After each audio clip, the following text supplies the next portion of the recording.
Greetings, YouTube. I've spoken about decriminalization and legalization of recreational drugs on my channel many times. But apparently it's something that is back in the zeitgeist in America, which is a good thing. More and more states have legalized marijuana over time, and I can just see that steamrolling. Why my state hasn't done it, it just baffles me. Our motto is live free or die, and marijuana is the safest recreational drug there is. Would you rather be in a crowd of 1,000 people stoned on weed or 1,000 drunk dudes? What would you rather be in? I can tell you right now, I'd rather be around the 1,000 weed smokers because I'm not going to get attacked. I'm not going to have to avoid fights. I'm not going to have to count the number of dead people at the end of the day. And you will with 1,000 drunk people. But the other drugs, all the other ones out there, we need to decriminalize them. All of them. Every single one. We need to make sure that people in America know that if you choose to do recreational drugs and you have an addiction, that we will treat that addiction as a medical and not a criminal issue. We will make sure you get access to clean drugs in case you can't kick them, or help you wean yourself off until you don't need them. But in addition, we should also make sure that the motivations behind the drug use are addressed. So decriminalization is important, but there's also a number of underlying issues going on. If every single person in America knew, and to the very core of their being, knew that from cradle to grave, they would never, ever have to worry about being homeless or hungry or without health care or without access to a taxpayer-paid education up to, college level. If they knew that, think how much lower drug use would be, how much lower addiction would be, because people wouldn't have to turn to recreational drugs as an escape. I'm not saying they wouldn't use them. Lots of people use recreational drugs. My wife is a connoisseur of beers. She is a bona fide beer snob. She is also an incredible lightweight. She'll have one and she can feel it. Two, and I'm pouring her into the car. But she loves a good beer. Admittedly, in the last year or so, it's been had at home, but there's a wide variety out there that she really enjoys. Stouts, porters, and things like, and sours are her favorites.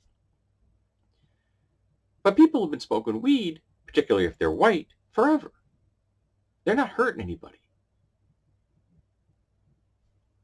Leave them alone. Why the hell aren't we taxing them? Why aren't we making money off this and making sure that the dispensaries and the people that own them are not just white folks? We've been criminalizing marijuana use against the black people and brown people in America for decades. So let's make sure that black people and brown people get a fair cut of the businesses. I don't want them to be all owned by white people, nor all men. We've been aiming things unfairly at brown people and black people in America when it comes to marijuana. We should be making sure that they get their fair share of that pie. Whatever the demographics of brown people and black people in America are, that's the demographic that should be in the ownership of dispensaries. I think it's only fucking fair. But America doesn't do fair. But to decriminalize all the rest, man, again, treat it like a medical and not a criminal issue. Look at the model in Portugal.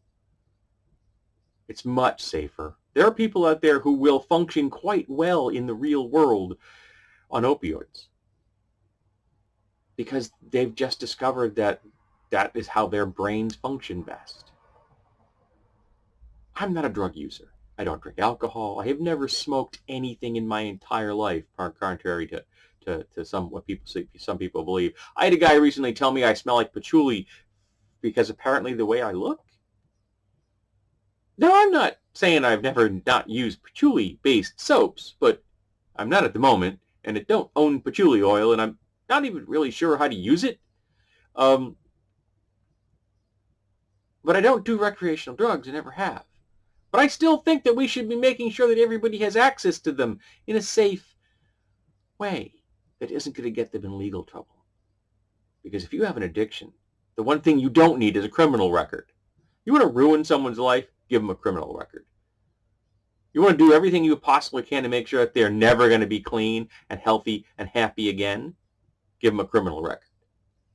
You want to make sure that they have the best shot of being happy and healthy. On or off drugs? Don't give them a criminal record. Do you know what I take every day? Serotonin. 75 milligrams every 12 hours. Why? Because my brain doesn't make it well. Some people are the same way with opioids. They just function better with them. And someone with a mild dose of heroin in their system is not a threat to you. Now, you don't want them driving a car, operating heavy machinery, but they can do white-collar work. They could be a cashier. There's lots of things they could do in a capitalist society that would still keep them well employed, and they should be making a living wage, and happy for the rest of their lives. Contributing, being productive, being happy about it, feeling that they play a role in society, as opposed to being treated like pariahs. If you make the drugs readily available and safe, the criminal behavior that they engage in to get the drugs, which are currently legal, will evaporate. And they'll just be law-abiding citizens that may need a low dose of opioids in their brain to make them happy. What do I care? Seriously. Who cares if a hairdresser is slightly high? Who cares if the guy pumping gas is slightly high? Who cares if the mail carrier is slightly high? I don't. They fuck up my mail off right now when they're sober. So let's decriminalize drugs. Let's just admit that people use drugs. People have used drugs for as long as people have had access to them. And there are many natural sources of drugs. And people have used them for the entire span of human history. Do you know how old fermented alcohols are? And that's a hard thing to do. Getting to alcohol is a multi-stage process. Even if it's mead, it's still a multi-stage process. But weed, psilocybin mushrooms, licking toads, those are really low entry. And we've been doing them since we could figure out that if you lick a toad, you got high. Well, not all toads. I don't particularly think that toads enjoy it, but let that be something else. But just stop criminalizing it, folks. Just leave people alone. Let them live their goddamn lives. And let's start aiming our law enforcement at, say, the billionaires who are fucking society and destroying the earth.